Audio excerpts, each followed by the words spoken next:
मैं सपस खुशी ताइनीलित।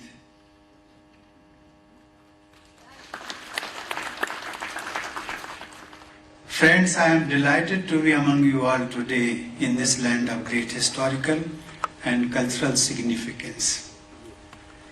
It has been called Resi Waar, or the land of saints, and has always attracted spiritual seekers from far and wide.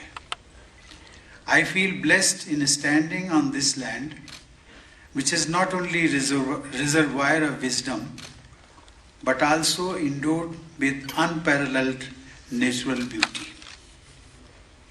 Ladies and gentlemen, first and foremost, I would like to congratulate the young students of the University of Kashmir who are being conferred with their respective degrees in this convocation. Post-e Mubarak. I have been told that close to 3 lakh students are receiving degrees today. I am impressed by the numbers. With more than 2.5 lakh bachelors and more than 1,000 doctorates over the past 8 years, the university has made remarkable progress. I would like to tell each of you that your quest for learning and your faith in knowledge as an agent of change are really inspiring. The credit for this also goes to the teachers and administrators of the University of Kashmir. These achievements are not surprising because Kashmir has always been known as Sharda Desh, after the illustrious Sharda Peeth, which was a famous center of learning in ancient times. Equally inspiring is the success of female students. Just about half the students receiving degrees today are women. Not only that, when it comes to gold medals, I am told 70% of the winners are women. It is not just a matter of satisfaction, but also pride for all of us that our daughters are ready to perform at the same level as our sons and sometimes even better. It is this belief in equality and capabilities that needs to be nurtured among all women so that we can successfully build a new India, an India which is at the forefront of the Comity of Nations. We had great traditions in learning, and Kashmir too has been home to some of them. A need was felt to align modern education with our rich heritage in such a way that it would help us respond better to the challenges of the 21st century universities in virtual mode. I also addressed a conference on implementation of national education policy in Jammu and Kashmir in virtual mode last September, which was referred to by Honorable Lieutenant Governor. I am pleased to note that some of the features of the new policy have already been initiated at the University of Kashmir. Besides constituting a committee to devise a roadmap for the timely implementation of the policy, several academic courses have been realigned to meet the objectives of this policy. Under the choice-based credit system as outlined in the policy, a credit transfer policy has been adopted to help students complete their requisite credits from the department of institution of their choice. Ladies and gentlemen, another significant feat of this university is the emphasis it has placed on research, which is an important component of the new policy. I am told that the University of Kashmir has the distinction of being one of few in India with a dedicated center for interdisciplinary research and innovations that will encourage young scientists through various fellowships across varied disciplines. The University of Kashmir has added another feather in the cap with the setting up of two centers that are of high importance. One is devoted to glaciology and the other to Himalayan biodiversity documentation, bioprospection and conservation. Then there is also the National Himalayan Ice Core Laboratory. Climate change, as you are aware, is the most critical challenge before humanity in this century. Global warming is making its impact everywhere, but nowhere is it more felt than in the fragile ecosystem of the Himalayas. I am confident that these two centers of excellence and the laboratory will help Kashmir and also show the way to the world in combating climate challenges and nurturing nature. I would like to encourage youngsters to take this opportunity provided by these platforms. They can look forward to a happy combination of a great cause and a great career.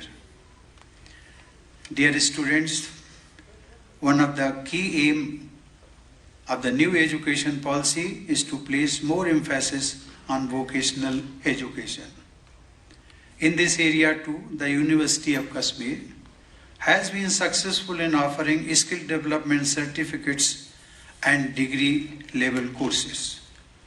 Through its Directorate of Lifelong Learning and Deen Dayal Upadhyay Kaushal Kendra, learning is provided in diversified sectors such as automobiles, textile, agriculture and horticulture. Above all, I am glad to know that your university has responded to the pandemic in a most praiseworthy manner. The entire world has been facing a difficult time. The coronavirus has impacted all walks of life and education is no exception. Fortunately, technology provided a solution. Schools, colleges and universities across India have continued to provide education in the online mode. After the outbreak last year, the University of Kashmir immediately shifted to online modules and made e-resources available to its students. Moreover, it also supported the administration by providing quarantine facilities at its main, north and south campuses. It shows how a university's contribution to society can go far beyond imparting education. Ladies and gentlemen, Kashmir is a place that defies descriptions. Many poets have tried to capture its beauty, calling it paradise on earth. But it is ultimately beyond words. It must be this bounty of nature that has also made this place a hub of ideas. This valley, surrounded by snow-clad mountains, provided an ideal setting for sages and seers a couple of millennia ago. It is impossible to write a history of Indian philosophy without referring to Kashmir's contribution to it. One of the oldest manuscripts of the Rig Veda was written in Kashmir. This is the most conducive region for the philosophies to prosper. This is where great philosopher Abhinav Gupta wrote his expositions on aesthetics and methods for realization of God. Hinduism and Buddhism flourished here, as did Islam and Sikhism after it arrived here in later centuries. Kashmir is also the meeting point of various cultures. In medieval times, it was of course Lal Ded, who showed the way to bring together various spiritual traditions. In the works of Laleshwari, you can see how Kashmir provides the very template itself of communal harmony and peaceful coexistence. This is also reflected in all aspects of life here, in folk arts and festivals, in food and dress. The core nature of the place has always been inclusive.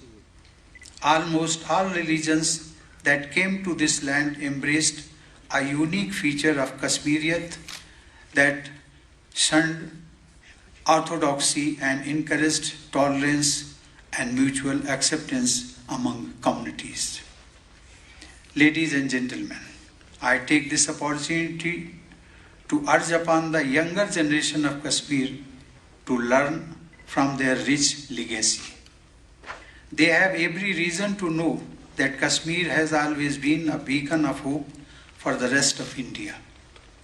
Its spiritual and cultural influence has its imprint all across India.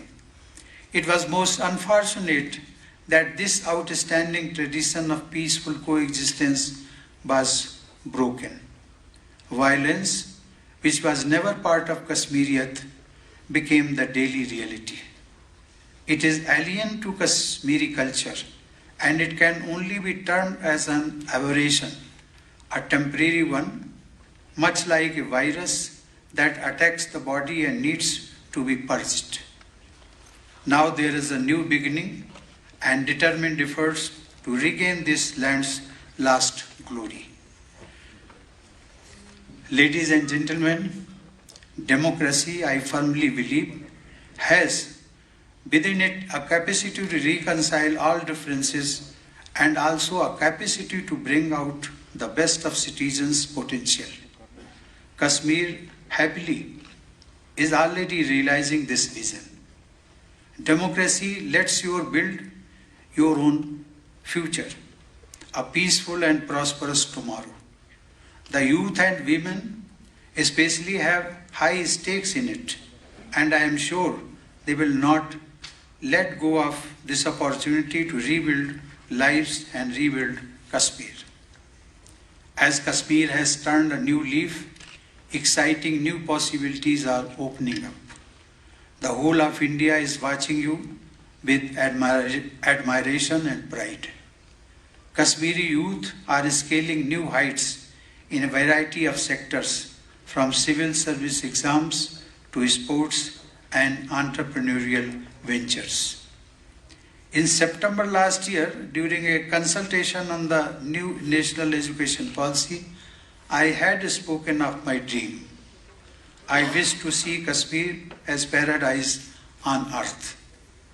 I am squarely banking on the younger generation of Jammu and Kashmir to realize this dream, which I am sure will come true sooner than later.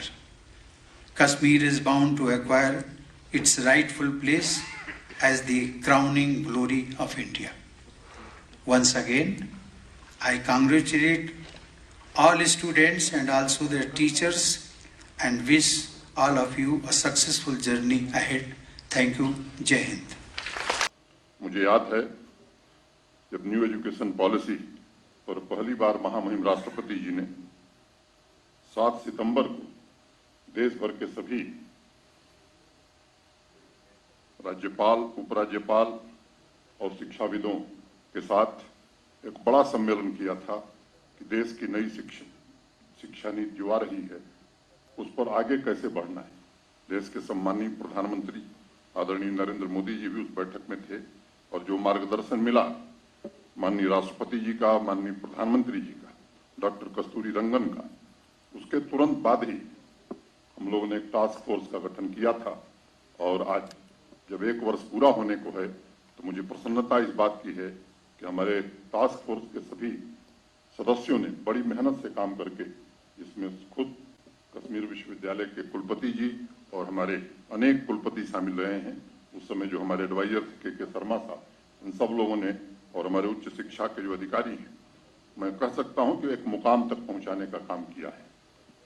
7 सितंबर को मैंने एक प्रार्थना की थी महामहिम जी से कि जो पहली वर्चुअल कॉन्फ्रेंस हम करने वाले हैं, इसको लेकर के उसमें आपका मार्गदर्शन प्राप्त हो, और सहर्ष महामहिम राष्ट्रपति जी ने उसे स्वीकार किया था और उन्होंने इसी सभागार में हम सब उपस्थित थे और महामहिम राष्ट्रपति जी ने दिल्ली से हम सबका मार्गदर्शन किया था। मैं उसके लिए भी विशेष रूप से आपका आभार व्यक्त करना चाहता हूं।